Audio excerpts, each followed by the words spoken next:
y desarrolló mucha de su obra fuera y bueno, retornó, tal vez yo tengo mi discrepancia como jefe de taller, como maestro, porque era una figura tan fuerte que la mayoría de los alumnos lo imitaban, o él nos forzaba a hacer las cosas. Entonces yo creo que a lo largo de acá vamos a ver otro docente, tal Guillermo Laborde, que le permitió a sus alumnos volar en forma individual sin ponerles un sesgo.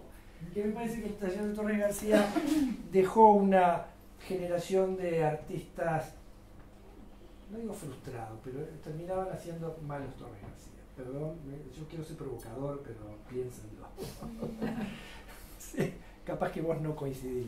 Yo tengo un cuadro con chupinista de una... Creo que la responsabilidad es de dos. Es de los dos. De uno que el maestro era exitoso y se quería parecer a él, y el maestro que, bueno, de alguna forma los habitaba. Miren lo que pintaba Torres García en Barcelona. Esto es la sala de la Casa de Gobierno, se llama la Generalitat en Barcelona, y son murales del estilo neoclásico. Si quieren establecer un paralelismo, en Francia había un señor que se llamaba Puvis de Chavannes, pintaba más o menos lo mismo. Musas, el Olimpo. Puvis de Chavannes pintó, por ejemplo, todas las musas en el anfiteatro de la Sorbona, y son este estilo, ¿no? Mujeres bucólicas con este tratamiento neoclásico que desarrolló con mucho... En arte visual está uno de ese estilo. ¿Sí? Sí. Bueno.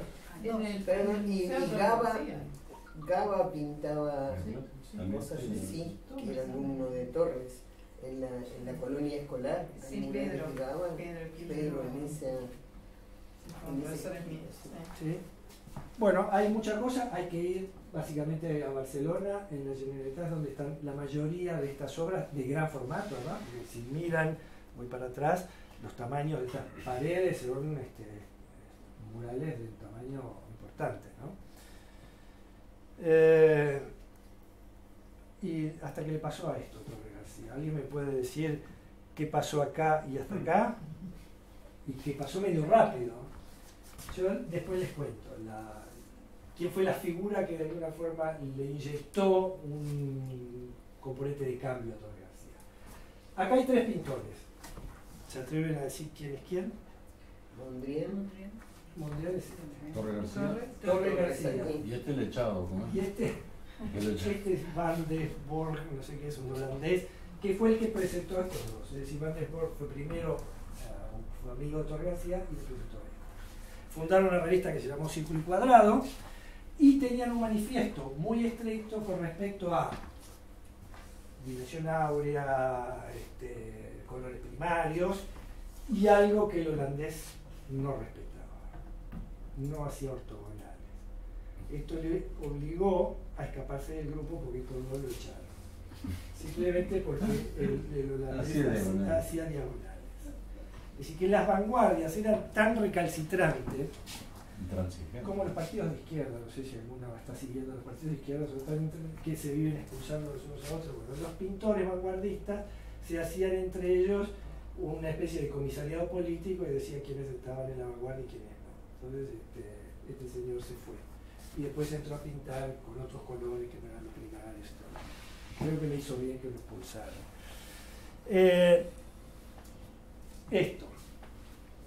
Torres García, al igual que otros, se preocupó por la composición y la forma. Esto que de acá es un desarrollo de la serie de Fibonacci del número áureo. Este es el constructivismo universal que propone esto.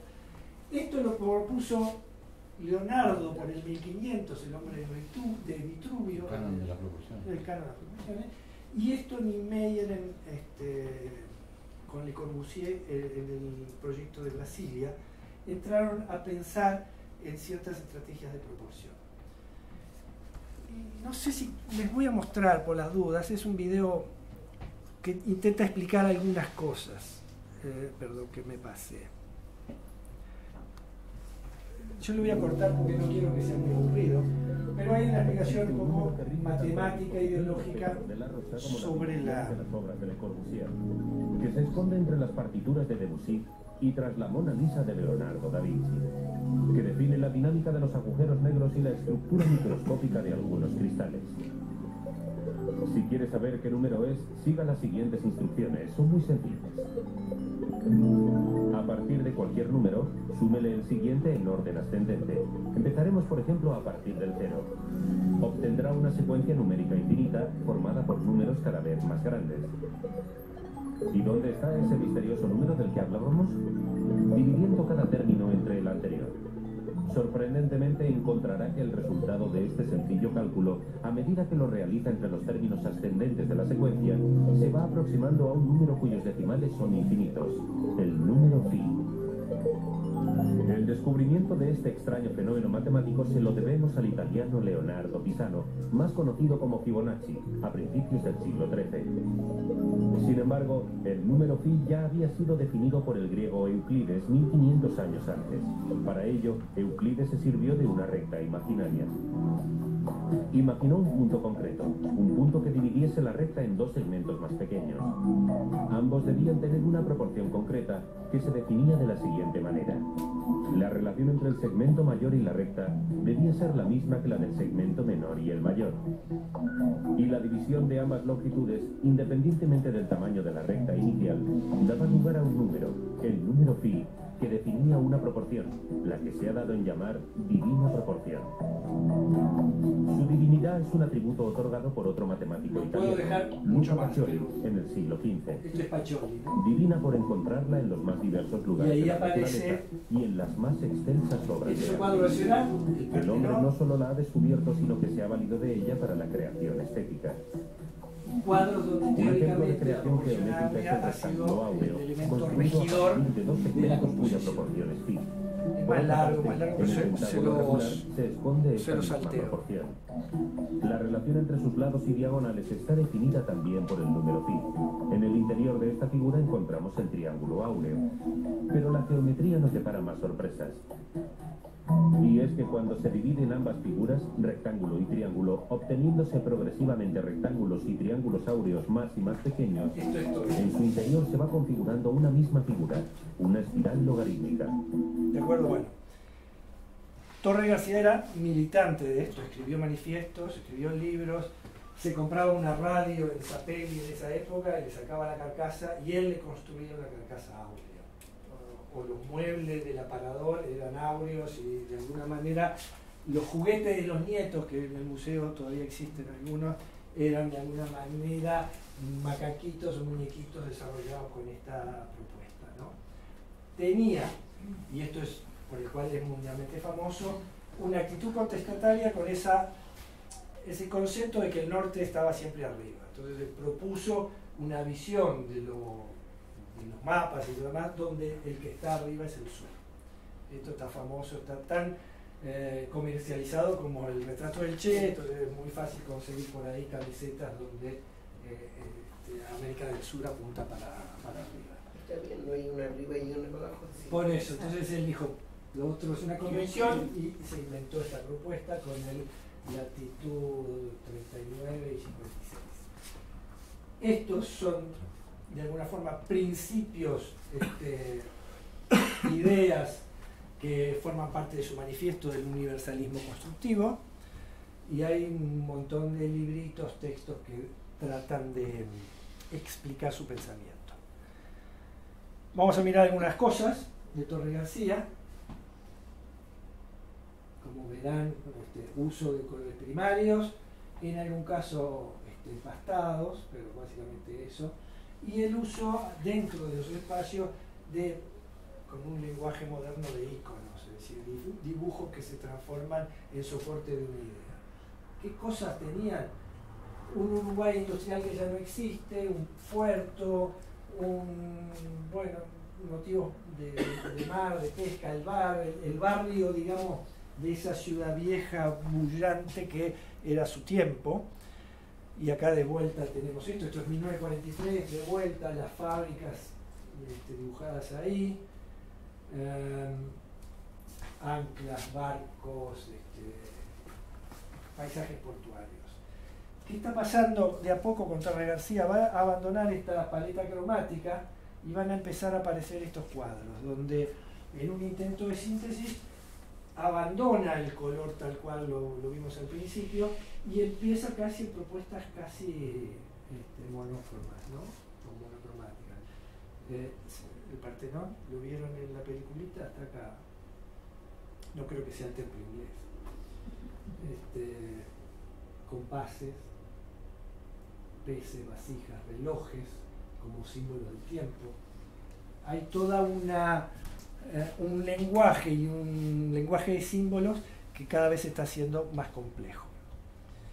Y esto es lo que yo les decía de mi duda con el tema del taller. Tenía un taller interesante, Guillermo, vos que tuviste taller, mirá el tallercito de Torres. Y después tenían estas reuniones donde Joaquín Torres García exponía. Por aquí están Fonseca, sí, bueno, Fonseca, Augusto, su hijo, y toda una serie de seguidores de la línea de Torres García. Bueno, llegamos a Manuel Rosé, que no fue alumno de Torres, nació en las Piedras, y yo creo que este grupo le debe un homenaje a Rosé, porque Rosé vivió mucho tiempo en Piriápolis y pintó en Piriápolis. Bueno, entonces tienen una misión, porque hoy fui a ver la muestra de Río, que parece que vivió 2 años, Rosé vivió mucho más. Era oriundo de las Piedras. ¿No? Así que mi desafío de hoy es que Rosé tiene que ser tenido en cuenta. El Liceo de las Piedras lleva su nombre y hay obras suyas. Y hay obras suyas de ahí. De hecho, la obra más importante es esta, una obra de tamaño muy grande. ¿No está en el correo eso? En el Palacio Legislativo. Ah, por eso. Y es la misma Batalla de las Piedras que pintó Blanes. Si ustedes, no lo puse ahí, pudiéramos mirar las dos composiciones, a mí me resulta más creíble la de Rosé. No está tan no está esa actuación, esa pose, me parece que es más creíble la de Rosé que la de Blanes. Evidentemente está hecha mucho después. No les conté, pero los pintores están apareciendo por año en el cual nacieron. Es decir, que cada vez que llego a uno porque nació unos años después. Rosé, además, tiene una cosa que a mí me parece fantástico: pintó payasos. Yo tengo como un clic con los payasos. Estuve pensando en hacer una clase de pintores que han pintado payasos. Vamos a hacer una gran payasada, que yo me propongo como el primero con la nariz roja. Entonces, si ustedes miran el mundo del circo, de esa ambivalencia de la figura del payaso, casi triste, un tipo que tiene que hacer reír, y con esa vida de carruaje, errante, generalmente tipo, en el fondo, con la sonrisa acá, pero pintado para arriba, ¿no? Y les voy a mostrar solo 2 como disparador de cuando vivía en Piriápolis. Y hay muchas de hecho. Bueno, valió la pena haber venido porque tienen el desafío. Esto es reconocible absolutamente, ¿no? La de Piriápolis, y esto casi desde acá, un poquito más allá. Mira, ¿ven el color? Sí, bueno, hay muchos de Rosé. Así que, bueno. No había pintado eso, no había echado a perder la No, no. Y listo. Bueno, ¿eso es óleo? Es óleo, sí. Cunio Perinetti. Este señor nació en Florida. Tengo pocos datos de él, porque la verdad que no me dio el tiempo. Fue de los que incorporé medio a último momento. Cunio firmaba algunos cuadros como Perinetti. Los que no sé si no le gustaban o no se vendían, no sé qué, que estos son Perinetti, firmaba esto. Esto es Perinetti. Esto me descoloca totalmente, porque es un tema del lenguaje gestual que la verdad que no entiendo mucho. Sí, acá unos intentos, digamos, de el famoso la abstracción geométrica, una serie de corrientes que por los años 60 por ahí se instalaban en el Uruguay. Supongo que son investigaciones. Normalmente en el mercado del arte los Perinetti valen menos que los firmados Cunio.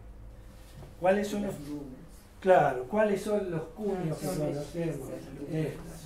Tienen 3 elementos siempre. Una penillanura ligeramente ondulada, el rancho ecológico de paja y barro, y esos cielos con esas lunas espectaculares. Me tomé el trabajo de elegir una creciente, una menguante y una llena. Se anticipó a Dalí en eso de ablandar las cosas duras, ¿no? Bueno, viste que el campo como, tiene. Sí, pero los ranchos. Y el rancho también. ¿Dijiste algo, Guillermo? Que la luna decreciente. Decreciente, sí.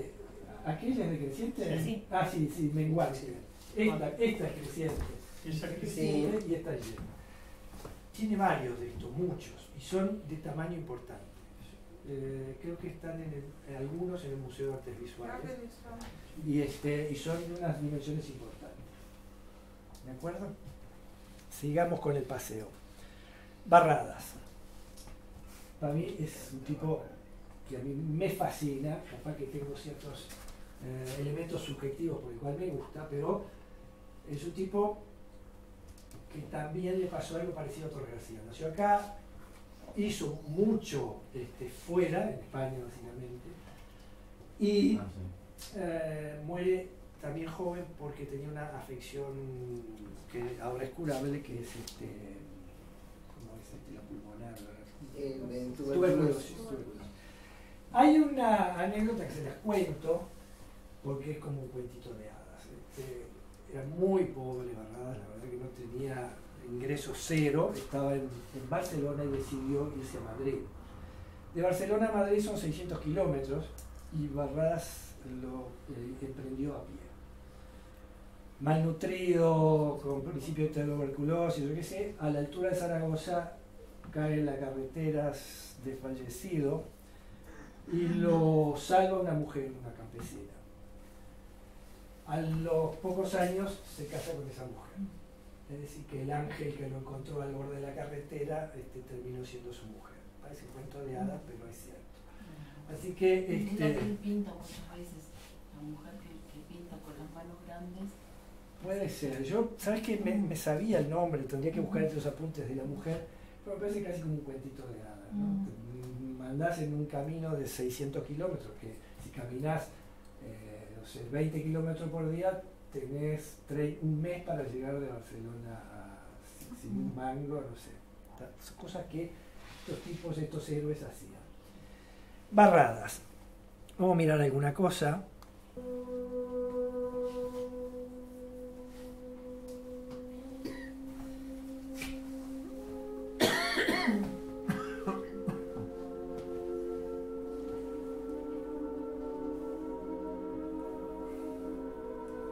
Barradas tuvo influencia también de algunos pintores italianos y llegó a tener como su propio estilo que se llamó vibracionismo, en el sentido de combinar una serie de imágenes planas. Observen esto esto es imponente, parece casi hecho con un stencil. ¿Por qué? Porque abandonaba una serie de recursos que daba la representación o la realidad y aplanaba. Aplanaba y además aplanaba las paletas. Si ustedes miran, casi todas estas paletas son paletas de escasa gama, ¿no? En este caso todos verdes grises, ¿no? Acá de vuelta.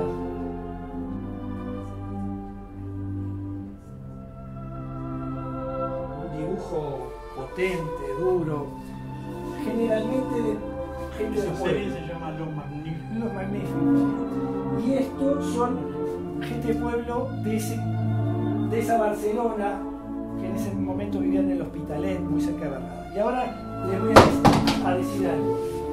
El que hizo cambiar a Torres García para que dejara de hacer los neoclásicos esos aburridos que hacía fue este señor, Lorca. Y el otro creo que era Buñuel. Barradas, cuando llega a Madrid, se hace amigo de la intelectualidad de esa época. Por lo tanto, era amigo de Buñuel, de García Lorca, de Dalí, de todos estos que vivían como en una colonia de artistas. Miren esto, Pilar, es probable que esta sea la mujer. Pilar, sí.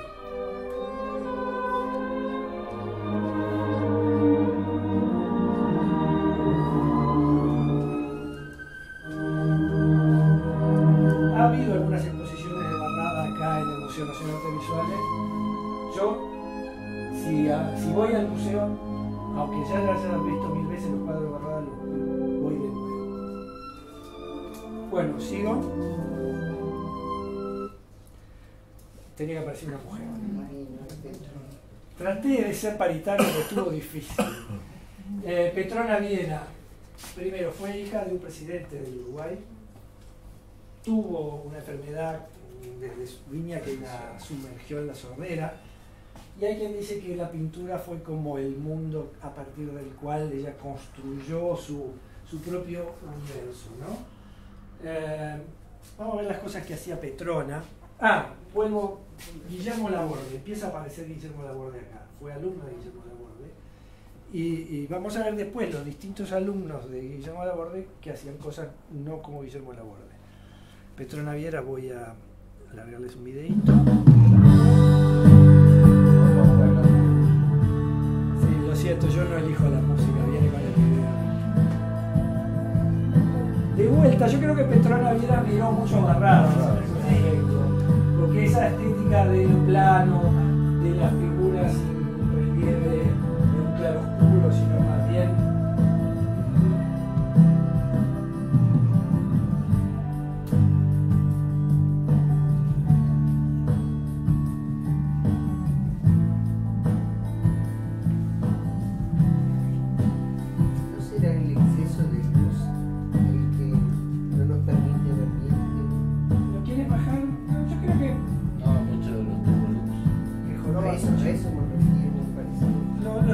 bajar. Yo porque tengo miedo que después la grabación no me quede.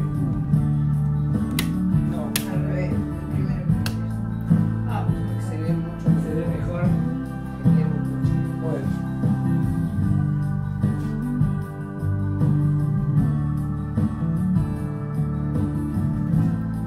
¿Seguimos?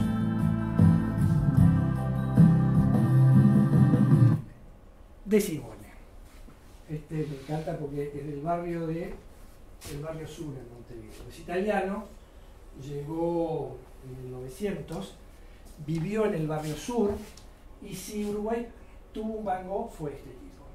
¿Y por qué lo digo lo de Van Gogh? Por dos cosas. Primero porque tenía una relación de enajenación con la pintura, un tipo que peleaba con las telas. Hay algunos relatos de algún alumno de Simone de verlo en trance con las, ni siquiera espátulas, tenía una serie de cuchillos ahí que utilizaba para aplicar la pintura, sobre soportes muy rústicos, generalmente arpillera o la tela de las bolsas que se usaban antes, ¿se acuerdan? De azúcar. ¿Cómo eran las blancas? La de lino. La de lino, ahí está. Fue funcionario del Museo Nacional de Bellas Artes y bueno, en Montevideo. ¿Qué hacía de Simone? Hacía estas historias. Si ustedes miran el empaste, esto es como, no sé, tirar Chantilly, la pintura espesa, manejarla no con pincel, sino con bastones, palos, espátulas, y pintó básicamente dos cosas: Puerto y Barrio Sur. Yo cuando llegué en el 73 a Montevideo estaba en gasómetro todavía, como un monumento al Uruguay que fue. Y bueno, todavía está. Vos sabés que me parece que lo hay pintó alguna cosa. Hace unos años, cuando era 20 años o más, 30, hubo una intervención. Pínola Gómez. Hubo una intervención, es cierto. Sí, lo pintó Pínola Gómez y creo que todavía sí. En realidad había más de uno. Por lo menos hasta hace 10 años estaba. Había más de uno. Imagínense el peligro que era, eso era gas, y había viviendas al lado. Así que si hubiera habido cualquier incidente o algo por el estilo, todo esto desaparecía de un plumazo, ¿no? Entonces, de vuelta a Barrio Sur. Esta esquina estuvo hasta hace poco, era calle Encina y Durazno, creo. Ahora hay como una auto ahí nueva. Y imagínense la batalla del color para lograr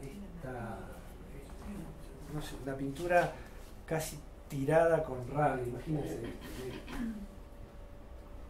Así que Alfredo de Simone para mí es un entrañable por eso, por esa relación casi de Van Gogh, de enajenación, de locura, de angustia con la pintura, Y bueno. Seguimos. Amalia Nieto, otra mujer. Amalia Nieto, alumna de Guillermo Laborde. Y van a ver que hace cosas distintas de lo que hacía Petronaviera, que también era alumna de Guillermo Laborde. Y hace estas cosas. Hay poca cosa, yo encontré poco de Amalia Nieto, muchas me parece que están en colecciones privadas, y aquí empieza más conocidos. Sí, empieza a aparecer una propuesta de dibujo de cierta geometría, pero donde todavía la realidad está presente, ¿no? Aquí hay un tema, yo me imagino un búho, no sé si es mi subjetividad o qué, una lechuza, o algo por el estilo, o una figura muy especial. Es bastante distinto de esto. Pero vamos a ver otras cosas que hace Nieto en ese camino de planismo, de geometría, pero sin apartarse de la realidad. Estas son cosas de Amalia Nieto, ¿no? Esto parece como un Quijote, y me sorprende la paleta. La verdad que cada vez que llego a este cuadro me sorprende la paleta. Este no tanto, este ya me resulta que hay como una armonía, una especie de rangos ahí de colores también. Pero lo que les quiero mostrar es una cosa muy particular de Amalia Nieto, que es esta pieza que está en el Museo de Artes Visuales, que es que se escapa de la tela. Hizo una especie de objeto puzzle, que me imagino que la intención de Amalia Nieto es que el visitante pudiera armárselo como quisiera. Pero no me imagino que el museo deje tocar una sola de esas láminas, porque cuando alguien intente girar un cubo o cambiar algo de esto, enseguida estaríamos presos. Pero estuvo aquí jugando con dos cosas que a mí me parecen importantes: la ruptura del plano y una geometría que es capaz de recrearse a partir de la intervención del espectador, es decir, como una obra de carácter interactivo, por llamarlo en términos de tecnología, interactiva pero analógica. Carmelo Arderquín, ¿lo conocían? Bien, me interesa mucho este señor. Primero porque fue un alumno, no fue alumno todavía, se reunió con Torres García, le gustaron una serie de cosas de Torres García, pero tuvo su propio camino. Viaja a Buenos Aires, en realidad es de Rivera, viene aquí, pinta algunas cosas, pero su obra empieza a desarrollarse como creador del arte madí en Buenos Aires con otros pintores argentinos. En algún momento también se pelean, todas las vanguardias tienen eso de que cuando alguien se sale de la ortodoxia lo expulsan, y incluso él tuvo algunos problemas porque el nombre Madí, que alguien podría decir, bueno, es como Dada, no significa nada, pero hay quien dice que quiere decir materialismo dialéctico, otro que quiere decir que están las letras del apellido